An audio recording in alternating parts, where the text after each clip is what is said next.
Secretary ഉണ്ടോ അവിടെ? ഇല്ല, പുറത്തുപോയി. എപ്പോഴാ വരിക? അയ്യോ, അത് പോയ ആൾക്കല്ലേ അറിയുള്ളൂ. എന്താ വേണ്ടേ? എന്റെ ഭാര്യയുടെ പേര് മാറ്റി തരണം. ആരുടെ ഭാര്യയുടെ? എന്റെ ഭാര്യയുടെ. തനിക്കിത് ഏത് ഓഫീസിൽ അറിയോ? പഞ്ചായത്ത് ഓഫീസ്. ആ, അപ്പൊ അതറിയാം. പഞ്ചായത്ത് ഓഫീസിലെ ഉദ്യോഗസ്ഥന്മാരെന്താ ഭാര്യയുടെ പേര് മാറ്റായിരിക്കും ഇവിടെ? അതൊന്നും എനിക്ക് അറിയില്ല. നിങ്ങൾ എന്റെ ഭാര്യയുടെ പേര് മാറ്റി തരണം. തന്റെ ഭാര്യയുടെ പേരെന്താ? എന്റെ ഭാര്യയുടെ പേര് സ്വർണ്ണലത. അതിനി നയൻതാരാന്നോ കരീന കപൂർന്നോ ഒറ്റ ആക്കണായിരിക്കും അല്ലേ?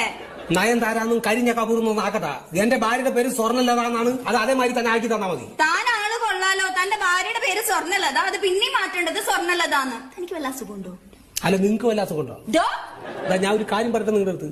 ഇവിടെ ഈ സർട്ടിഫിക്കറ്റ് എനിക്ക് തരുമ്പോ തന്നെ എന്റെ ഭാര്യയുടെ പേര് തെറ്റി എഴുതിയിട്ടാണ് തന്നിരിക്കുന്നത്. അത് നിങ്ങൾ ശരിയാക്കിയിട്ട് സ്വർണ്ണലതാക്കി തരി.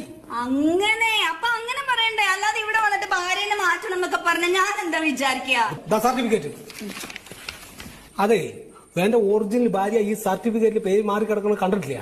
കണ്ട ആകെ പ്രശ്നമാവും. അപ്പൊ തനിക്ക് ഡ്യൂപ്ലിക്കേറ്റ് ഭാര്യ ഉണ്ടെന്നാ? എന്താ നിങ്ങൾ പറഞ്ഞു? താൻ ആള് കൊള്ളാലോ. ഞാൻ ശരിയാക്കി തരാട്ടോ. ഇത് വെച്ചോ. ഇതെന്താ? എന്റെ മൊബൈൽ നമ്പറാ. അതെ, എനിക്ക് എന്റെ ഭാര്യയുടെ പേര് മാറ്റിയാൽ മതി. വേറെ ഭാര്യ ഒന്നും വേണ്ട. ഇതെന്തിനാ നിങ്ങളുടെ മൊബൈൽ നമ്പർ? എനിക്ക് തനിക്ക് തന്റെ ഭാര്യയുടെ പേര് മാറ്റണോ? മാറ്റണം. അതിന് നിങ്ങളുടെ മൊബൈൽ നമ്പർ എന്തിനാണ്? അപ്പൊ അതിലേക്ക് ഒരു 250 രൂപയ്ക്ക് റീചാർജ് ചെയ്യോ. അപ്പോഴേക്കും ഞാൻ ഇതൊക്കെ ഒന്ന് പഠിക്കട്ടെ. എന്താ പറഞ്ഞത്? ഇവരുടെ മൊബൈലിലേക്ക് ഞാൻ എന്തിനാ ചാർജ് ചെയ്യണം? ഇവർക്ക് പഠിക്കാനായി.